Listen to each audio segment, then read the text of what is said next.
What's going on, Lee Tribe, and anyone else new to the channel? My name is Lisa from PassiveShortProfits.com. Today, you guys, we're going to be talking about RedBubble. I woke up this morning to my highest single order royalty that I have ever had on RedBubble. It was nearly $40. It was $39.32. And you guys, this is not really about the royalty itself. It's about what sold. It's about what I've learned and what I do differently now than I did when I first got on RedBubble.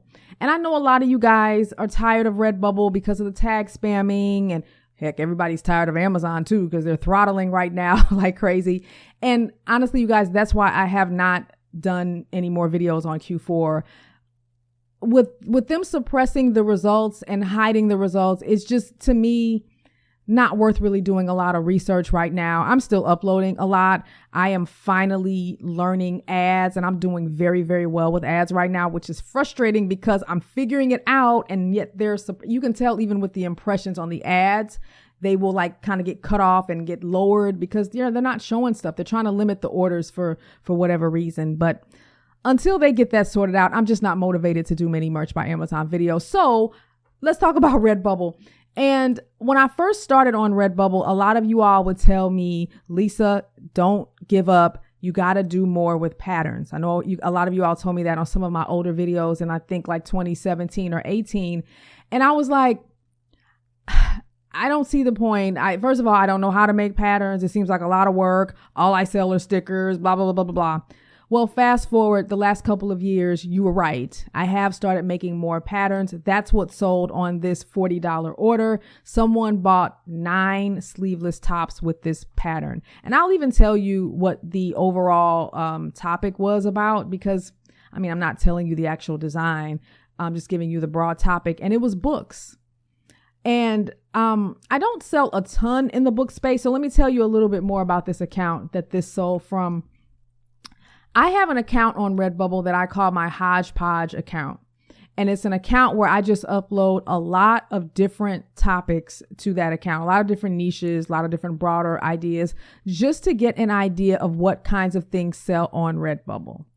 And I quickly learned that people who like to read and book topics are very, very popular on that site.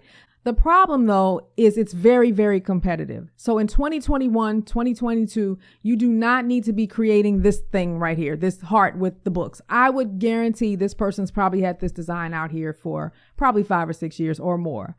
The early adopters always have the advantage. I can guarantee you that my design did not say I love books or I love to read or read more or whatever. You're going to have to cross niche books with something else. You're going to have to put on your thinking cap and get creative and do like a mashup or whatever where you cross books with rain or books with cats or dogs or whatever. Even that's been kind of overdone. So my design is like a sub niche in the book area, and it's an all over print pattern. The thing about patterns, 2 reasons I like patterns. Number 1, it's very, very difficult for thieves to steal them. I have seen my stuff stolen all over the place, but I have never seen any of my patterns anywhere. And that's because even if they took the pattern swatch off of RedBubble or wherever, they'd have to enlarge it and they'd have to manipulate it a little bit. And I think it would be harder for them to just lift it and reuse it, unlike the single PNG images. Okay. The second reason I like patterns is that you're going to increase your chances of selling other products on RedBubble. When I sell sleeveless tops, when I sell phone cases, they typically are patterns. They're not that often single images. Now, I have sold single images on those products, but usually it is patterns. And so for this design that just sold, like I said, somebody bought 9 sleeveless tops, and my guess, it was probably for a book club. That's what I'm guessing. So somebody bought, 9 tops for all the book club members, which is cool. It's Q4, and that's the type of stuff that happens. So for me, how I create my patterns is I create them in Illustrator. I know. There's probably 2 people watching that use Illustrator. I do get it. It's very expensive. I wouldn't recommend Illustrator if you're A, on a budget, B, you're learning. I did not buy Illustrator until I was making consistent 4 figures every month. So I bought this in 2017 and I'm self-taught. I've just kind of learned as I go. So what I do is I add my shapes, and let me show you how easy this is. All you do is select your shapes for your pattern and go up to Object, Pattern, Make. And then you click this pattern tile tool. I was waiting for the pop-up so I know what it was called. And you notice how it's kind of spaced real wonky? Well, you just grab these little corners here, and that's how you control the spacing for the pattern. So once you have it how you like it, and then I also typically come down here and make more copies. Yeah, so I can get an idea of what it looks like. So I just click done. Then what I do is I just create a rectangle over pretend like this is my, RedBubble template. And then I go over to the swatches pattern and click the newly created swatch that I just made. And that's not very cute, but you get the idea.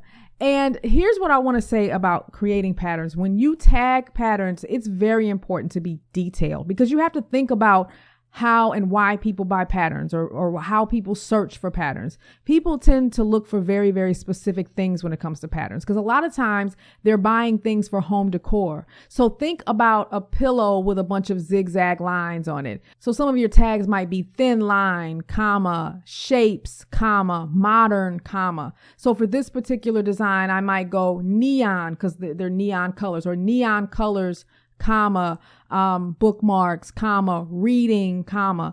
But you really want to describe the look as much as possible. So if your design has a lot of shapes, then you should list the shapes. If there's a dominant color in your pattern, you should list what that dominant color is. Red triangles, red squares. Now, one of my students pointed out that RedBubble recently changed their guidelines and they don't really like you using long tags. They suggest that you use single phrases as much as possible, but they did say it's okay to use like combined phrases like red triangle, blue square, as long as it's relevant. I think they're really trying to go against the tag spammers and the people using all of these long sentence tags and things like that. I've never done that. So I'm not going in and changing any of my tags. I feel like they're okay, but just try not to tag spam because it does look like they are starting to pay attention to that, which is good news. So when you're titling your patterns, you should always put pattern in the title. And like I said, in your tags and your description, make sure you describe it as detailed as possible because people are oftentimes looking for very detailed things, especially if this is for some type of home decor. So if you're tired of only selling stickers and t-shirts on RedBubble, consider making more patterns. And something you can also do too is if you're in, let's just say you're in the skiing niche and you have a shop that's for skiers, you could do a pattern with all of the elements for skiers. It might have skis, ski poles, a hat, ski boots, just all jumbled together. People really like that type of stuff. And if you guys have suggestions for like other pattern makers, please put them down in the comments because I did do a little bit of research for this video, but it's difficult to find like the free pattern makers that provide commercial use. A lot of them will let you use them for free, but it'll be like in the fine print, not for commercial use. So if you guys have any other easy, convenient pattern making suggestions, please put them down in the comments. But Paternico or Pattern Ico, not sure how it's pronounced, this is one of them that I found. But again, make sure you check the terms and the conditions. Also, Canva could be another tool that you could possibly use for patterns as well. I think I even did a video on that once on my channel. So thank you guys for those of you who encouraged me to do patterns. I know it took me a while to listen to you, but over the last couple of years, I have really increased my pattern making and it definitely has made a difference in my sales. So thanks for watching, you guys, and I'll talk to you later. By the way, if you're new to print on demand, be sure to check out my complete guide for beginners. It is incredibly detailed with examples and guidance, perfect for a newbie or if you're struggling with your sales. Simply visit passiveshirtprofits.com, scroll down to the bottom, and click the thumbnail. See you there.